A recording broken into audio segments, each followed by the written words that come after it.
14 days of quarantine also has an impact on whether people quarantine. And we've done a lot of studies over the spring and summer, and that we were able to get enough data then that we could model. And you are right today, actually. The new guidance will be coming out from CDC. I think they're doing a press thing as we speak. And that guidance is, again, based on data that we gathered and modeling of that data, that if you isolate for 10 days, that the probability that you will start replicating the virus after that is about 1%. And so it's a balance. It's not that 14 days is bad. It's just that how does society want to balance it? Do you want to get 99.9%? Or if we're 99%, is that good enough at 10 days? And that model also shows that if you test, and we've done this with the SEC football leagues in trying to gather all this data and some other college groups, if we test at day 5, 6, or 7 and you're negative, it's about, the model would predict that we'll define at least 95%. So CDC now is coming out with guidance today to allow people to make those judgments that they can test out at 7 days, and they can get out at 10 days. But at the same time, if they want to be perfect, closest to perfect, they can stay in isolation for 14 days. So that will be coming out today. I think it's going to make a big impact. We found a lot of people really don't isolate for 14 days. And I think getting people to commit to this, getting out of the transmission cycle, I think is important. So that's the data that will be coming out today. 7 days with a test between day 5 and day 7, and 10 days without a test. It feels really important, right, that we, especially with the community leaders on this call and the business leaders on this call, that we're really getting out this information, and that when information changes, it's because we've learned more, we've studied more, and that's a good thing, and that we're trying to balance economic health and public health, and they're very intertwined, as you've referred to here, and keeping people out of work and out of school also has health consequences. So that's right. I think balancing this is so important and so hard. So let me try to end on a positive note, which is, well, I'm hoping it's a positive note. Maybe I'm leading the witness here, but do you think that our experiences as a country with COVID-19 will help us prepare for the next crisis, which seems sure to come in some ways? And do you feel that we're learning something? We just talked about how the scientists and doctors are learning as they go. Do you think the public is learning too? I think there's a lot of lessons here, Suzanne. The first one, that I want to emphasize, because my time as CDC director is coming to an end in January. This nation was severely underprepared for this pandemic, and I think we have to call it the way it is. When I became CDC director, I wasn't prepared to understand how little investment had been made in the core capabilities of public health at what is the premier public health institution in our nation, the premier public health nation in the country. But we really have not invested where we need to be in data analytics and predictive data analysis. We really haven't invested in what I call laboratory resilience, to make sure that our public health capacity has multiple platforms. When we rolled out our original test, despite all the news, it was not botched. That test worked the day we did it, and the day and to this day, where there was a problem is when we manufactured the test for the public health labs around the country, so they didn't have to send it. One of the reagents had a technical flaw, either contamination or actually a design flaw, which was corrected over the next 5 weeks, and since then, the public health communities had that. But we had no resilience. We developed that test on a flu platform, which was a low throughput platform. So none of these public health labs had high throughput capacity. And there was no resilience in laboratory technicians if they wanted to do any surge. And public health workforce, I had some states that their public health contact tracing workforce was less than 50 people.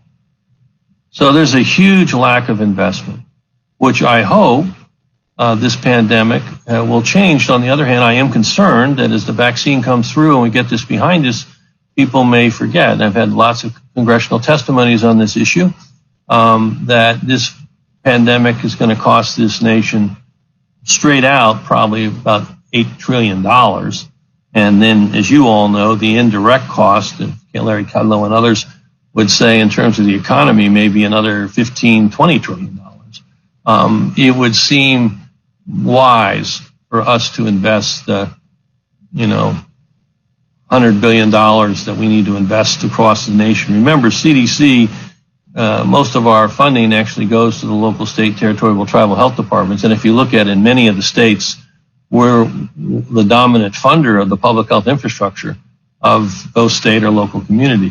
That has to be invested in. So that's the first lesson, not to let that go by. And really realize it's time for this nation to have the public health system that not only we need, but we deserve. And I hope that's one big lesson.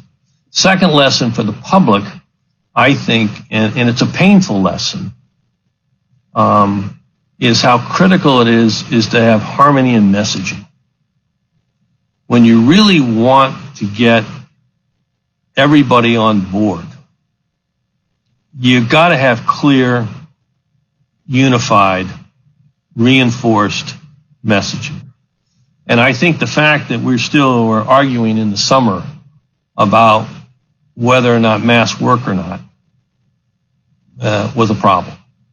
I think the fact that we are arguing about non-surgical, the fact that we closed healthcare, we didn't need to close healthcare. We needed to maybe close some elective cosmetic surgery, but we didn't need to have 85% of the kids not get their vaccination series. We didn't need to see individuals no longer seek emergency care, and we saw many more heart attacks at home than we did in people going to the hospital. We didn't need to see cancer screening stop. So it needed to be much more thoughtful, much more surgical, much more data-driven. And I would say the same for the economy.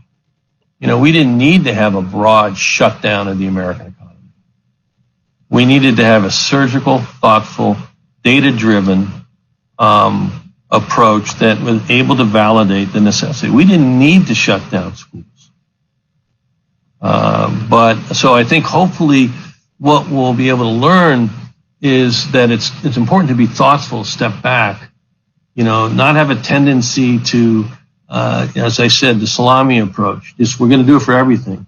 I think, people that fought to get the schools open, like myself, we never wanted the schools opened on safely, and we never wanted them open irresponsibly.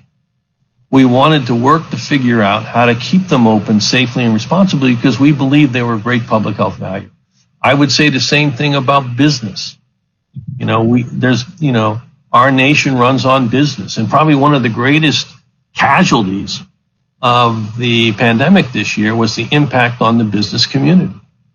And as I mentioned, the impact on just general health care, the impact on our children's education. These, to me, are extremely significant. So I think that's a lesson too. Consistency in messaging and thoughtful surgical interventions that are clearly designed based on data, that they have a critical role in helping us impact the epidemic. But I think you're going to see a lot of books written on this. I know I'm going to do a lot of reflection when I get out in January, because I do think that's the key that we owe the next group is what did we learn? So what did we learn that works? What did we learn that didn't work? So that the next time this happens, and there will be a next time this happens, this nation's much more prepared. I will say the last thing I'll just say is we really should celebrate the innovation that was brought to bear on this. And when you think about it, we have these vaccines now. I said 2 will be approved before the end of the year, 2 more probably very soon after that. We have 5 vaccines now that are moving through the system. When you look at the new therapeutics, when I was sitting here, last, say, March and April, I don't know how many of you know this, but 27% of all deaths in America in April were caused by COVID. 27%, right? And now today it's about 11%, which is still huge. Normally, we would think these pulmonary deaths would account for about 6%. But COVID and pulmonary-like illness now. But it was 27%. The mortality in someone over the age of 70 was over 25%, which is not really good. You had a 1 in 4 chance of dying. And I think enormous impact with the new therapeutics that have been developed, both the monoclonal antibodies, remdesivir, some of the anti-inflammatory strategies, and now, the potential for convalescent plasma. Many of these therapies, too, and you're going to hear more about it from us, I think, this week. Many of these therapies, whether it's monoclonal antibody or convalescent plasma, they actually, and even remdesivir, these therapies need to be given before you get sick enough to go to the hospital. As soon as you get diagnosed, you need to be able to get into care and get treated. They work to keep you from having to go into the hospital. There's 2 phases of the illness, the virus, and then there's the inflammation. And the time the virus is in charge, when you're still out of the hospital, that's when we need to hit hard with therapy. But we now have mortality in the 70-year-olds probably somewhere between 3 and 8%. And then again, it's to celebrate the innovation that this nation has brought to bear. But that innovation won't get us where we need to go if we don't come back to what I said before. We need a public health system that's robust and can surge. And it needs to be throughout the nation. And we need to have consistency of messaging so that the American public will come along with us when we're trying to articulate what are the critical mitigation steps that we all need to take to beat this pandemic. Well, Thank you so much for all of that. I hope you will come back and help us get out clear and consistent messaging about the efficacy of vaccines when it's time in Q1 for us all to be thinking about that. In the meantime, I think the country also needs more calm wisdom from people like you. So we're so appreciative of your message today, of your hard work and service to our country and its citizens. Thank you, Dr. Redfield. Thanks a lot, Suzanne. Thanks for the time. And I just want to say to our audience, thank you so much for tuning in. You can catch past episodes at uschamberfoundation.org or on YouTube. Please stay safe, wash your hands, wear a mask, get your flu shot, and take really good care of yourselves and each other. We'll see you again soon.